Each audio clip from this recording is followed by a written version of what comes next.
కొరింథీయులకు రాసిన పత్రిక 15:57 అయినను మన ప్రభు అయిన యేసుక్రీస్తు మూలముగా మనకు జయము అనుగ్రహించుచున్న దేవునికి స్తోత్రము కలుగును గాక. దేవునికి స్తోత్రము కలుగును గాక. ఎందుకు స్తోత్రాలు? ఎందుకు చెప్పండి? స్తోత్రాలు ఎందుకు చెప్పాలంట? దేవునికి స్తోత్రాలు ఎందుకు కలగాలంట? ఎందుకంటే చెప్పండి, మనకు జయము అనుగ్రహించుచున్న, మనకు జయం అంటే విజయాన్ని ఇస్తున్నాడు. ప్రతి విషయంలో కూడా దేవుడు కాపుదలిస్తున్నాడు, భద్రత ఇస్తున్నాడు, గెలిపిస్తున్నాడు. ఓడిపోకుండా గెలిపిస్తున్నాడు. ఎవరి మీద అంటే లోకం మీద, సైతాన్ మీద, మరణం మీద. అందుకనే పైన ఉంటుంది, ఓ మరణమా నీ విజయం ఎక్కడ? ఓ మరణమా నీ ముళ్ళు ఎక్కడ? మరణపు ముళ్ళు పాపము, పాపమునకున్న బలము ధర్మశాస్త్రమే. పాపం అంట. మరణానికన్నా ముళ్ళు ఏంటంటే ఈరోజు మనం దేవుణ్ణి ఆరాధించాలి. ఎందుకంటే ఎన్నోసార్లు ఓడిపోయే దశలో దేవుడు మనకి విజయాన్ని ఇచ్చాడు, దేవుడు మనకి గెలుపునిచ్చాడు. అయ్యా ఎన్నోసార్లు ఓటమి అంచుల్లో ఉన్నా, మరణపు అంచుల్లో ఉన్నా నిలబెట్టా, లేపా, ప్రభా విజయాన్ని ఇచ్చా. అందుకే నిన్ను స్తుతిస్తున్నానని దేవుణ్ణి ఆరాధించా. దేవుణ్ణి ఆరాధించే వాళ్ళు ఎట్లా ఆరాధించాలంటే చెప్పండి, ఆత్మతోనూ సత్యముతోనూ ఆయన ఆరాధించాలి.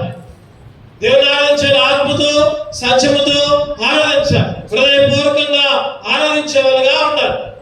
ఈరోజు దేవుని ఆరాధిస్తాము. ఎందుకంటే దేవుడు మనకిచ్చిన జయాలను బట్టి ఎన్నో విషయాల్లో దేవుడు మనకు జయాన్ని ఇచ్చాడు. ఎన్నో విషయాల్లో దేవుడు మనకి ఓడిపోయే స్థితి నుంచి లేపాడు, నిలబెట్టాడు. క్రీస్తు అనే బండ మీద నిలబెట్టాడు. చీకట గల దొంగ ఊబిలో నువ్వు నేను చిక్కుకుంటే ఆయన లేపి, చేయి పట్టుకొని లేపి క్రీస్తునే బండ మీద నిలబెట్టాడు. అందుకే దేవుని ఆరాధించాలి. మరి ఏ విషయాల్లో జయాలిచ్చాడు? క్లుప్తంగా కొన్ని విషయాలు, చాలా విషయాల్లో జయమిచ్చాడు. కానీ మన సమయాన్ని బట్టి ఒక 5 విషయాలు మనం ధ్యానం చేసుకొని, ప్రభువా నాకు జయాన్ని ఇచ్చావయ్యా, అందుకే నేను స్తుతిస్తున్నా అని దేవుని ఆరాధించుకుందాం అందరూ. దేవుడు మనకు ఏ విషయాల్లో జయాలు ఇచ్చాడు చూద్దామండి. మొదటిగా జయము అంటే ఒక మాట చెప్పాలంటే విజయం, విజయ ఉత్సాహం, జయ ఉత్సాహముతో. ఈరోజు జయోత్సాహముతో దేవుని ఆరాధించాలి. జయోత్సాహం, ఉత్సాహం చేసుకుంటూ దేవుని ఆరాధించాలి. చూద్దామండి. మొదటిగా కీర్తనలు 20వ అధ్యాయం, కీర్తనలు 20వ అధ్యాయం 5వ వచనం చదవండి. కీర్తన 25, యెహోవా నీ రక్షణను బట్టి మేము జయోత్సాహము చేయుచున్నాము, మా దేవుని నామమును బట్టి మా ధ్వజము ఎత్తుచున్నాము. చాలు చాలు. ఎందుకంటే ఈరోజు జయోత్సాహము, జయమిచ్చిన దేనికంటే యెహోవా నీ రక్షణను బట్టి, దేవుడిచ్చిన రక్షణను బట్టి. ఈరోజు దేవుడు రక్షణ అయ్యకపోతే పాపంలోనే మునిగిపోయేవాళ్ళం, మనం పాపంలోనే ఉండేవాళ్ళం. అందుకని ఇందాక మనం చదువుకున్నాం, పాపానికి ఉన్న ఏంటంటే ముళ్ళు ధర్మశాస్త్రం అంట. మళ్ళీ ఒకసారి చదవండి అన్నమాట. 1 కొరింథీయులు 15వ అధ్యాయం 55, 56 మరణపు ముళ్ళు పాపము, పాపమునకున్న బలము ధర్మశాస్త్రమే. ఈ మరణపు ముళ్ళంట పాపం అంట.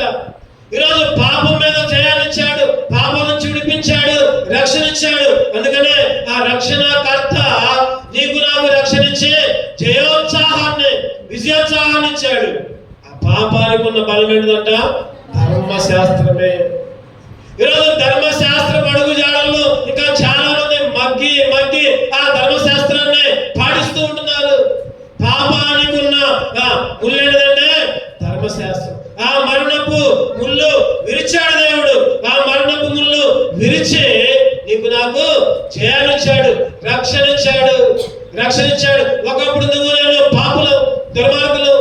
చెప్పండి, దేంతో పాపం చేసామంటే శరీరం మొత్తంతో పాపం చేసాం. కాళ్ళతో చేసాం, కళ్ళతో చేసాం, చూపులతో చేసాం, తలంపులతో చేసాం. 2 పేతురు 2:14 చూస్తే పాపము మానని కనులు అంట. 2 పేతురు చదవండి అన్నమాట. వ్యభిచారులను చూచి అపహసించుచు ఆశించుచు పాపము మానలేని కన్నులు. కన్నులతో పాపం. దేంతో పాపం చేశాను చెప్పండి? కన్నులతో. కీర్తనలు 66:18 హృదయంతో పాపం అంట. కీర్తనలు 66:18 నా హృదయములో నేను పాపము లక్ష్యము చేసేలా ప్రభువు నా మనవి వినకపోను. నా హృదయముతో నేను పాపం చేస్తే, ఈరోజు కన్నులతో పాపం చేసిన, తర్వాత హృదయంతో పాపం చేసిన. యోబు గ్రంథం 14:16 చదవండి. యోబు గ్రంథం 14:16 అయితే ఇప్పుడు నీవు నా అడుగు జాడలను లెక్క పెడుచున్నావు, నా పాపమును సహింపలేకున్న నా అడుగు జాడలు. అంటే కాళ్ళతో పాపం చేశాం, కళ్ళతో పాపం చేశాం, హృదయంతో పాపం చేశాం. కీర్తనలు 39:1 చూస్తే నాలుకతో, కీర్తనలు నా నాలుకతో పాపము చేయకుండాట్లు నా మార్గమును జాగ్రత్తగా చూచుకుందును. చెప్పండి, దేంతో పాపం చేస్తున్నాం మనం? కళ్ళతో పాపం చేశాం, అడుగు జాడలతో పాపం చేశాం, హృదయంతో పాపం చేశాం, నాలుగుతో పాపం చేశాం, చూపులతో పాపం చేశాం, చేతులతో పాపం. బైబిల్లో ఎన్ని ఉన్నాయి? ఈరోజు మన శరీరం మొత్తం పాపముతో నిండిపోయింది.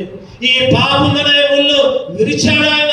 ఆ రక్షణకర్త వచ్చి పాపం అనే ముళ్ళు, పాపానికున్న బలం ధర్మశాస్త్రం అయితే ఆ ముళ్ళుని విరిచి నీకు నాకు రక్షణ ఇచ్చాడు. అందుకే దేవుని స్తుతించాడు. నీకు నాకు జయాన్ని ఇచ్చాడు. అందుకే ఈరోజు దేవుని ఆరాధించే వాళ్ళగా ఉండాలి. ఎందుకు ఆరాధించాలంటే ఈ లోకంలో శరీరం మీద జయాన్నిచ్చాడు, శరీర అవయవాల మీద జయాన్నిచ్చాడు. యేసు రక్తము చెప్పండి ఏం చేసిందంట? ప్రతి పాపము నుంచి. ఈరోజు 1:7 ప్రకారం యేసు రక్తము ప్రతి పాపము నుంచి పవిత్రులుగా మార్చింది. ప్రభువా నాకు రక్షణ ఇచ్చావయ్యా, ఈ లోకం నుంచి రక్షించావు, శరీరం నుంచి, శరీర ఆశ నుంచి. ప్రభా నీ రక్తము చేత ప్రభా నువ్వు నన్ను కడిగి పవిత్రపరిచావు. అందుకే నిన్ను స్తుతిస్తున్నా, అందుకే నిన్ను ఆరాధిస్తాను. ఆయన నర రూపిగా ఈ లోకానికి వచ్చాడు. ఆయన నలిగి వేలాడాడు. ఆయన మనల్ని ప్రేమించాడు. ఈరోజు ప్రభా ఒకప్పుడు రక్షణ లేదయ్యా. శరీరాశంతో, శరీరంతో పాపం చేస్తే దుర్మార్గుడిగా ఉంటే ప్రభా నీ శిలువ రక్తము చేత నా కొరకే దిగి వచ్చి నన్ను కడిగి పవిత్రంగా చేసి ప్రభా రక్షణ ఉత్సాహముతో, జయ ఉత్సాహముతో నేను ఆరాధించే భాగ్యం ఇచ్చావని ఆరాధించాను. అందుకనే ఒక భక్తులు పాట రాసుకుంటుంటున్నాడు. నా పాపం పాపం నరరూపి అయినావు, నా శాపం పాపం నలిగి వేలాడెను, నా నరరూపి అయినావు, నా శాపం పాపం నలిగి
తగ్గించుకొని ప్రభా రక్షణ లేని నాకు రక్షణ ఇచ్చావు, జయ ఉత్సాహముతో నిన్ను ఆరాధిస్తాను. రెండవదిగా చూద్దారండి పరిశుద్ధ గ్రంథం నుంచి.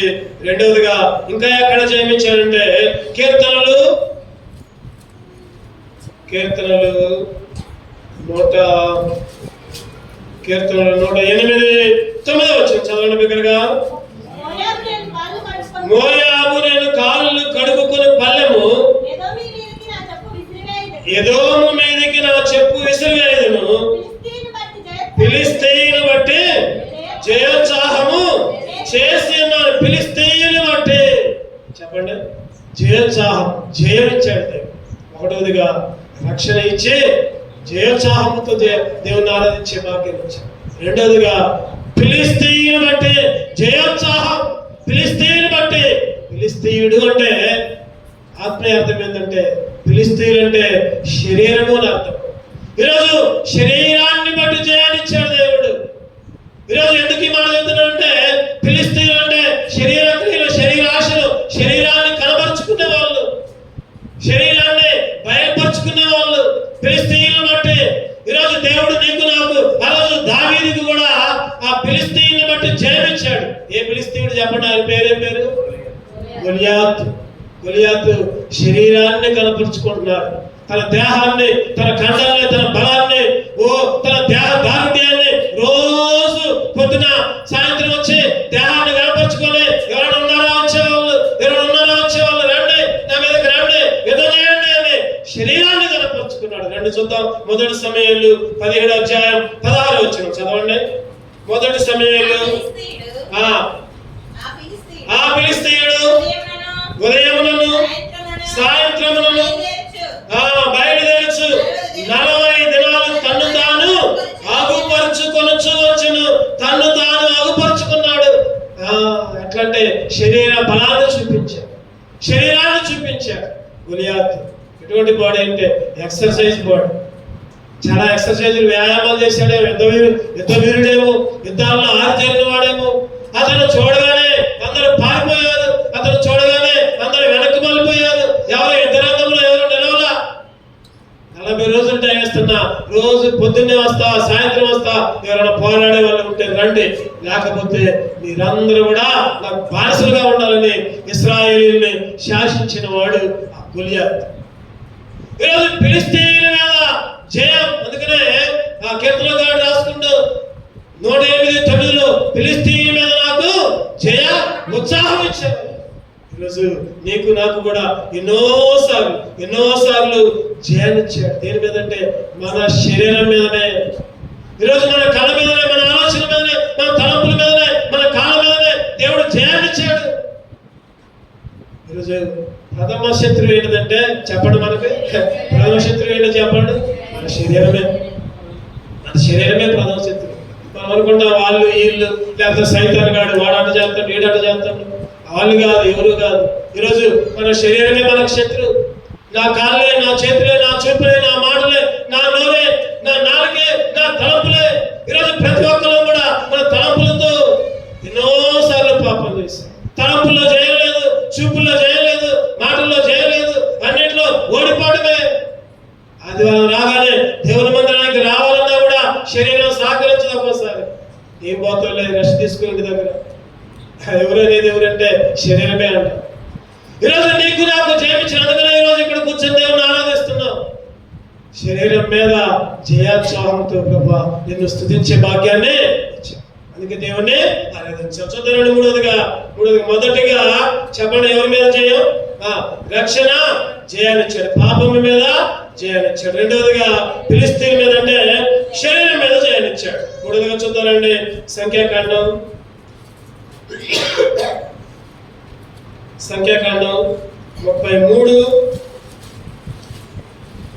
సంఖ్యాకాండం 33:3 చదవండి బిగ్గరగా.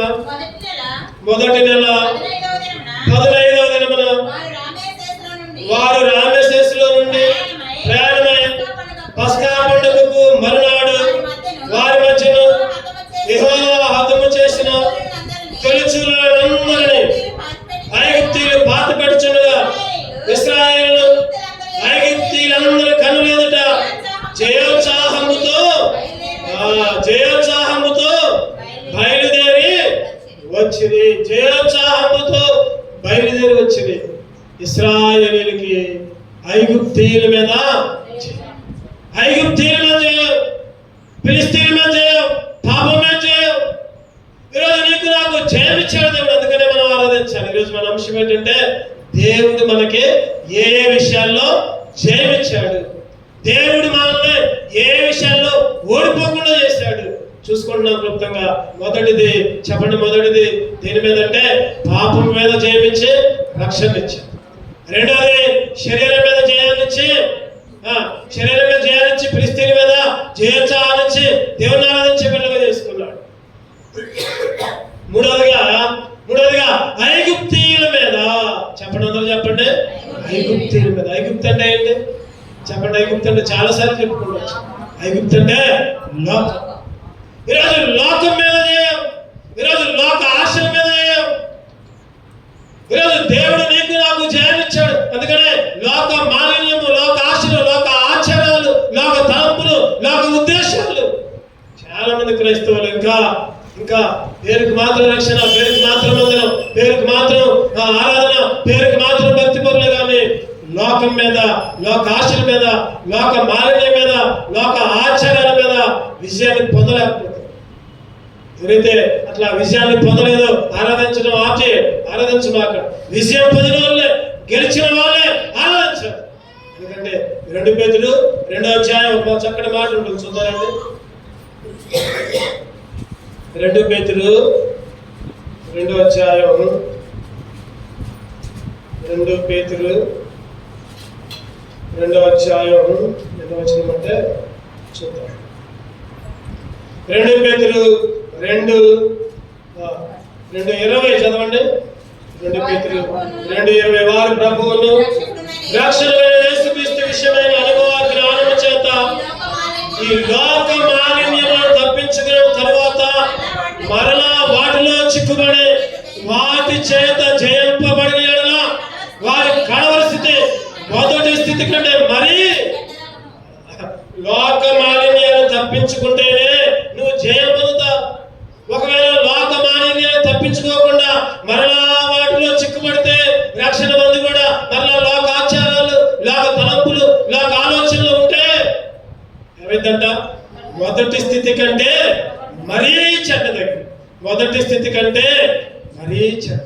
ఈరోజు ఐగుప్తు ఆశలన్నీ, ఐగుప్తుల ఆశలన్నీ, లోక ఆశలన్నీ, ఐగుప్తు ఆశలన్నీ విడచి రంగుగా యేసుని వెంబడించి, ఐగుప్తు ఆశలన్నీ విడచి రంగుగా యేసుని వెంబడించి, పాడైన కోరవు పాపంబు మాని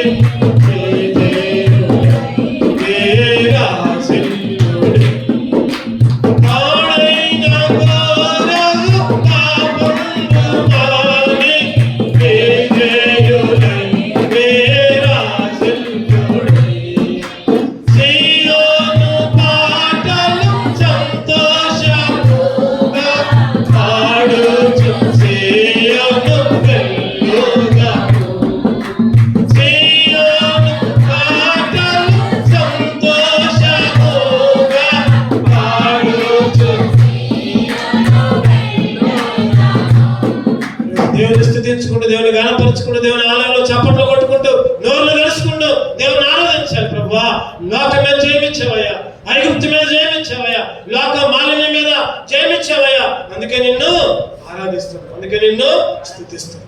ఈరోజు నీకు నాకు దేవుడు ఇచ్చిన జయాన్ని బట్టి ఆరాధించాలి. దేని మీద అంటే ఐగుప్తు మీద, ఐగుప్తు మీద. ఆ రోజు షడ్రకు, మెషకు, అబేద్నెగోలు ఏం చేశారు చెప్పండి? ఏం చేశారు? లోక ఆచారం చొప్పున అందరూ వచ్చి మొక్కారు, అందరూ వచ్చి పూజ చేశారు, అందరూ వచ్చి పొగిడారు. కానీ వీళ్ళు మాత్రం చెప్పండి ఏం చేశారు? మొక్కల నీ బొమ్మకి మొక్కాల్సినంత అవసరం మాకు లేదు. మా దేవుడు ఎటువంటి పరిస్థితుల్లో మమ్మల్ని రక్షిస్తాడు, అగ్నిగుండం నుంచి విడిపిస్తాడు. ఒకవేళ విడిపించకపోయినా సరే ఈరోజు నువ్వు నేను అదే నమ్మకంతో ఉండాలి, అదే ఆశతో ఉండాలి. దేవుడు విడిపించినా విడిపించకపోయినా, కష్టం వచ్చినా నష్టం వచ్చినా, శ్రమ వచ్చినా బాధ వచ్చినా, లోకం మీద నేను గెలుస్తా, లోక ఆశలో నేను ఉండను. ఐగుప్తు మీద నాకు విజయాన్ని ఇచ్చాడు. దానియేలు గారు కూడా ఏం చేశారు చెప్పండి? అందరూ ఏమన్నారంటే, అరే మాకు ప్రార్థన చేయ, మాకు ప్రార్థన చేస్తే నీకు శిక్ష సింహాల పోరే. అయినా కానీ మానాడా? చెప్పండి, మానాడా? గెలిచాడు. లోకం మీద, అధికారుల మీద గెలిచాడు, వాళ్ళ ఆజ్ఞల మీద గెలిచాడు. ఈరోజు నువ్వు నేను కూడా గెలవాలి. సింహాల పోరైనా సరే సంతోషంగా వెళ్ళాడు. ఏ మాత్రం కూడా హాని జరగలేదు. సింహపు నోళ్ళు మూసాడు. ఈరోజు నువ్వు నేను కూడా లోకం మీద గెలిస్తే ఆరాధించాలి, శరీరం మీద గెలిస్తే ఆరాధించాలి. పాపము లేకుండా ఉంటే మన చూపులు మన శరీరం మీద గెలిస్తే ఆరాధించాలి. పేరుకి రక్షణ పొందాం, బాప్తిసం తీసుకున్నాం, అయినా కానీ ఓడిపోతూ ఉంటే నువ్వు ఆరాధించక్కర్లా. ఓడిపోతే అయ్యా నేను ఓడిపోయానని ఆరాధిస్తాను ఎవరన్నా? చెప్పండి, ఆరాధించక్కర్లా. గెలిస్తేనే ఆరాధించు. దేవుడిచ్చిన విజయాన్ని బట్టి ఆరాధించు. మూడవదిగా చూసుకున్నాం. నాలుగవదిగా చూద్దామండి. నాలుగవదిగా ఇంకా ఎక్కడంటే 2 కొరింథీ 2వ అధ్యాయం 14 వచ్చి 2 కొరింథీ 2:14 మా ద్వారా ప్రతి స్థలమందును క్రీస్తుని గూర్చిన జ్ఞానం యొక్క సువాసనను కనపరచచ్చు. ఆయన యందు మమ్మల్ని ఎల్లప్పుడూ విజయోత్సాహంతో ఊరేగించుచున్న దేవునికి స్తోత్రము. ఎల్లప్పుడూ విజయోత్సాహం, ఎల్లప్పుడూ విజయోత్సాహం. చెప్పండి, ఎక్కడంట? ప్రతి స్థలమందు క్రీస్తుని కూర్చిన జ్ఞానం యొక్క సువాసన కనపరచుచు. ప్రతి స్థలమందు ఎన్ని శోధనలు వచ్చినా, ఎన్ని బాధలు వచ్చినా, శ్రమ కరువైన పాడుకున్నాము. శ్రమ అయినా కరువైనా, హింస అయినా బాధ అయినా. ఎక్కడుంది వచ్చిన చెప్పండి? ఎక్కడుంది వచ్చిన? చూద్దాం. ఎక్కడుంది వచ్చిన? ఇప్పుడే గుర్తొచ్చింది. రోమీయులకు రాసిన పత్రిక 8:35. Very good. రోమీయులకు రాసిన పత్రిక 8:35 చదవండి. క్రీస్తు ప్రేమ నుండి మనల్ని ఎడబాపు వాడు ఎవడు? శ్రమ అయినా, బాధ అయినా, హింస అయినా, కరువైన, వస్త్రహీనతైన, ఉపద్రవమైన, ఖడ్గమైన మనల్ని ఎడబాపున. ఇందును గురించి రాయబడింది ఏమనగా, నిన్ను బట్టి దినమెల్లా మేము వధింపబడిన వారము, వధకు సిద్ధమైన గొర్రెలమని మేము ఎంచబడిన, అయినను మనలను ప్రేమించిన వారి ద్వారా మనము చెప్పాలి మాట చెప్పాలి అందరూ. మనలను ప్రేమించిన వారి ద్వారా మనము వీటన్నిటిలో అత్యధిక విజయం పొందుతున్నాం. శ్రమ అయినా, బాధ అయినా, హింస అయినా, కరువైన, వస్త్రహీనతైన, ఉపద్రవమైన, ఇవన్నీ కూడా మనల్ని ఎడబాపుతాయా? కొంతమంది అంటారు ఎడబాపుతాయి అంటారు. అయ్యో మాకు శ్రమ వస్తే మేము మందిరానికి రాలేమయ్యా, అయ్యో మాకు కరువు వస్తే మేము మందిరానికి రాలేమయ్యా, అయ్యో మా ఇంట్లో ఏదైనా ఫంక్షన్ ఉంటే మేము మందిరానికి రాలేమయ్యా, ఎక్కడైనా పెళ్లి ఉంటే మేము మందిరానికి రాలేమయ్యా. అవన్నీ మనల్ని దూరం చేస్తున్నాయి. ఈరోజు అటువంటి అనుభవంలో ఉంటే నువ్వు ఆరాధించక్కర్లా. అటువంటి అనుభవంలో ఉంటే నువ్వు దేవుని స్తుతించక్కర్లా.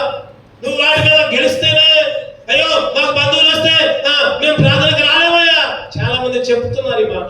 అంటే చెప్పట్లేదు కానీ వారి క్రియల ద్వారానే దేవుని మందిరంలో గడపలేకుండా ఇష్టం వచ్చిన రీతిలో. దేవుని సన్నిధి ఆదివారం పవిత్ర దినం. అది దేవుని మందిరంలో ఒక వారంలో ఎన్ని గంటలు గడుపుతుంది చెప్పండి? దేవుని మందిరంలో చెప్పాలి, మీరే చెప్పాలి. ఎన్ని గంటలు? నిర్దేశించిన సమయం ఒక 3 గంటలు. 9 గంటల నుంచి 12 దాకా. అసలు 12 దాకా కూడా చోట్ల 11:30 క్లోజ్ చేస్తాం. అయినా కానీ ఆ 3 గంటలు కూడా దేవుని సన్నిధిలో గడపలేకపోతాం.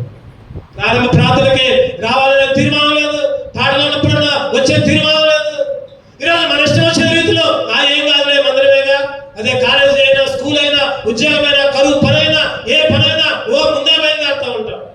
దేవుని సన్నిధి అంటే అంత నిర్లక్ష్యం ఎందుకు? దేవుని మందిరం అంటే అంత నిర్లక్ష్యం ఎందుకు? ఈరోజు అవన్నీ ఎడబాపితే ఆరాధన చేయవద్దు. ఇక్కడ ఉంది అన్నిటిలో, మరోసారి చదవడం అన్నమాట, అన్నిటిలో అత్యధిక మనల్ని ప్రేమించిన వారి ద్వారా మనము వీటన్నిటిలో అత్యధిక విజయం పొందుతున్నాం. శ్రమ, బాధ, కరువు, హింస, వస్త్రహీనత, ఉపద్రవం, తండ్రి ఎన్నో ప్రతి విషయంలో నాకు విజయాన్ని ఇచ్చాను, ప్రతి విషయంలో నన్ను గెలిపించాను. ఆయన ఈరోజు దేవుని ఆరాధించాలి. ఈరోజు మనం బ్రతుకున్నామంటే కేవలం ఆయన కృప, ఆయన ఉచిత ప్రేమ, ఆయన కనికరం. ఈరోజు ఏ పాటి వారు మనం చెప్పండి, ఏ పాటి వారు? అంతలో కనబడి అంతలో మాయమైపోయే ఆవిరి వంటి వారు. ఈరోజు నీటి బుడగ లాంటి జీవితం, నీటి బుడగ లాంటి జీవితం. ఏ పాటి వారు అయినా కూడా దేవుడు 5 నెలలు కాచి కాబట్టి ఈరోజు పొద్దున్నే ఒక భార్యాభర్తలంట టిఫిన్ చేసుకున్నారంట. టిఫిన్ చేసుకుంటే మరి భర్త ఏమన్నాడు, భార్య ఏమన్నదో, అది చేసినది, అది చేయమంటే ఇది చేసినది అని అనుకున్నారో ఏమో తెలియదు. కానీ ఆ భార్య అంట ఆ టిఫిన్ విషయం తగాదా పడి గొడవపడి విషయం ఎలకలా ముందు తాగి అక్కడికక్కడే చచ్చిపోయింది. పొద్దున్నే ఇందాక నేను న్యూస్ చూసాను, వచ్చినప్పుడు చర్చికి వచ్చినప్పుడే న్యూస్ చూస్తే ఎలకల ముందు అక్కడికక్కడ చచ్చిపోయిందంట. భర్త కూడా అయ్యో ఎట్లా జరిగిందని ఆ భర్త కూడా అదే విషయం తాగిందంట, హాస్పిటల్లో ఉండండి. ఈరోజు ఎంతమంది ఎన్ని చనిపోట్ల, ఎంతమంది ఎన్ని రకాలుగా చనిపోట్ల. కారులో పోతున్నారు. నిన్ననే ఒక న్యూస్, ఆ విజయవాడ గొల్లపూడి వెస్ట్ బైపాస్ లో ఒక కారులో పోతున్నారు, చక్కగా పోతున్నారు, మనల్ని తీసుకుని వస్తున్నారు. వెనక కూర్చుంది ఒక మామ, ఆ మామని తీసుకుని వస్తున్నారు. ముందెదురు కూర్చున్నారు, వెనక కూర్చుంది. వెనక నుంచి లారీ వచ్చింది, లారీ వచ్చి వెనక నుంచి గుద్ది అక్కడికక్కడే ఆమె చచ్చిపోయింది. వాళ్ళు ఏమన్నా తప్పు చేశారా? కారు ముందు పోదు, వాళ్ళు ఏం తప్పు చేయరు, వాళ్ళ సైడ్లో వాళ్ళు పోయారు. వెనక నుంచి ట్యాంకులు వచ్చి కుదింది. ఈరోజు నీ జీవితం, నా జీవితం ఏ పాటిది? ఈరోజు సజీవంగా ఉన్నామంటే కేవలం ఆయన కృపే. అందుకనే ఆయన స్తుతించాలి, అందుకనే ఆయన్నే. అందుకనే భక్తులు ఒక పాట రాసుకుంటూ, ఏ పాటి వాడనని నేను, నన్ను ఎంతగానో ప్రేమించావు. ఏ పాటివా, అందరూ పాడదా, నోరు తెలిసి.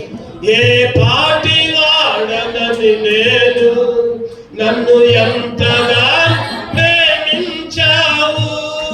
అంచెలంచెలుగా హెచ్చించి నన్నెంతగానో దీవించావు. అంచెలంచెలుగా హెచ్చించి నన్నెంతగానో దీవించావు. వందనం యేసయ్యా, వందనం యేసయ్యా, వందనం యేసయ్యా, వందనం యేసయ్యా, వందనం యేసయ్యా, వందనం యేసయ్యా, వందనం యేసయ్యా, వందనం యేసయ్యా. నీవు చేసిన మేలులకు, నీవు చూపిన కృపలకు, నీవు చేసిన మేలులకు, నీవు చూపిన కృపలకు వందనం, వందనం. ఆయన చూపిన మేలు, ఆయన చూపిన కృప, కనికరం. దేవుని ఆరాధించాలి, దేవుని స్తుతించాలి. దేవుడు అంటే నిర్లక్ష్యం లేకుండా, దేవుని మందిరం అంటే నిర్లక్ష్యం లేకుండా దేవుని స్తుతించుకుంటూ ఉంటే దేవుడు మనకి ఎన్నో మేలు చేస్తాడు. దేవుడు తన చిత్తానుసారంగా వాళ్ళే ప్రతి విషయంలో కూడా దేవుడు ఏం చేస్తున్నాడు చెప్పండి, విజయాన్ని ఇస్తున్నాడు. ఈరోజు దేవుడు మనకు గెలిపించాడు. మనం 1 కొరింథీ 15:57 చదువుకున్నాం. ప్రతి విషయంలో కూడా విజయోత్సాహముతో దేవుడు మనం నడిపించాడు. దేవుడు మనకి ఏ విషయాల్లో విజయం ఇచ్చాడు చెప్పండి. చెప్పండి, మొదటిగా పాపము నుంచి విడిపించి రక్షణ అనే జయోత్సాహముతో దేవుని ఆరాధించే బిడ్డగా. రెండవదిగా ఫిలిస్తీన్ బట్టి జయోత్సాహం. ఫిలిస్తీన్ అంటే చెప్పాలందరూ చెప్పాలి. ఫిలిస్తీన్ అంటే శరీరాన్ని బట్టి జయాన్నిచ్చాడు, శరీరం మీద విజయం ఇచ్చాడు. మూడవదిగా ఐగుప్తు మీద విజయోత్సాహం. ఐగుప్తు అంటే లోకాశలు, లోక తలంపులు, లోక మాటలు. యేసుక్రీస్తు అంటున్నాడు యోహాను సువార్త 16:30 ప్రకారం, నేను లోకాన్ని జయించున్నా, మీరు కూడా జయించండి. లోకంలో మీకు చెప్పండి, లోకంలో మీకు, నాకు లోకంలో అంత బాగుంది, నాకు లోకంలో అందరూ ఫ్రెండ్సే, ఎవరు నన్ను ఏమంటా అంటే నువ్వు లోకంలో ఉన్నావు, అందుకని నేనేమంటా లోకమంతా నిన్ను దూషించింది అనుకోండి, నీతో సహవాసం చేయడానికి లోకానికి ఇష్టం లేదనుకోండి, అప్పుడు నువ్వు గొప్పడి, అప్పుడు నువ్వు గొప్పదాన్ని. లోకంతో స్నేహం చేస్తే నువ్వు వాళ్ళ మాటలు మాట్లాడుతున్నావు, ఎక్కడైనా ఇక్కడ మాటలు, దూషించట్లా, లోకంలో నీకు శ్రమ కలగట్లా.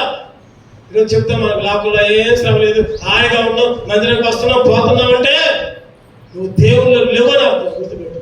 ఆయన అంటున్నాడు లోకంలో మీకు శ్రమ, నేను లోకాన్ని గెలిచా, మీరు కూడా లోకాన్ని గెలవాలి. ఈరోజు ఐగుప్తులో చేయాలి.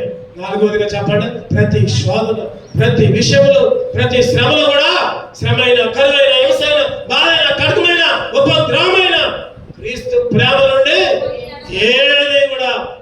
చివరిగా ఇంకొకటి చూసుకొని ముగించుకున్నాం. చివరిగా కొలస్సీయులకు రాసిన పత్రిక, కొలస్సీయులకు రాసిన పత్రిక 2వ అధ్యాయం 13-15 కలిసి ఉన్న చదవండి. మరియు అపరాధముల వలన శరీరమందు సున్నతి పొందక ఉండుట వలన మీరు మృతులైనగా దేవుడు వ్రాతపూర్వకమైన ఆజ్ఞల వలన మన మీద రుణముగాను మనకు విరోధముగా ఉండిన పత్రమును మేకులతో సిలువకు కొట్టి దాని మీద చేయవ్రాతను తుడిచివేసి మనకు అడ్డం లేకుండా దాన్ని ఎత్తివేసి మన అపరాధములను క్షమించి ఆయనతో కూడా మిమ్మును జీవింపజేసింది. ఆయన పదాలను, అధికారులను నిరాయుధం చేసి సిలువ చేత జయోత్సాహముతో వారిని పట్టి తెచ్చి బాహటముగా వేడుకకు సిలువ మీద జయం. చెప్పండి చివరగా, సిలువ మీద జయం, మరణం మీద జయం. ఇక్కడ అన్ని మన అపరాధాలన్నింటినీ క్షమించాలంట.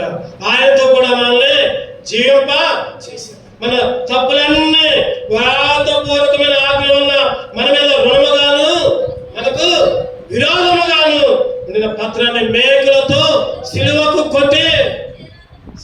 కొట్టి చేవ్రాతను ఈరోజు సిలువ మీద, మరణం మీద, సమాధి మీద ఈరోజు దేవుడు నీకు నాకు ఆయన గెలవటం మాత్రమే కాదు, ఆయన మేకులు కొట్టమే కాదు, ఈరోజు నీతో నాతో కూడా మేకులు కొట్టిస్తున్నాడు.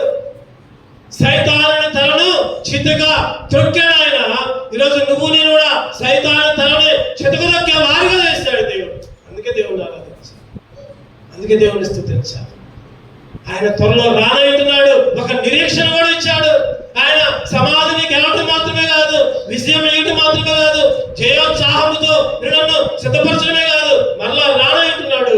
ఆయన రాకడలు ఎత్తబడే బిడ్డగా కూడా నీకు నాకు ఆయన జయాన్ని ఇచ్చాడు. అందుకనే దేవుణ్ణి స్తుతించాడు. ఆయన మృత్యుంజయుడు, ఆయన చావుని గెలిచిన వాడు, ఆయన సమాధిని గెలిచిన వాడు.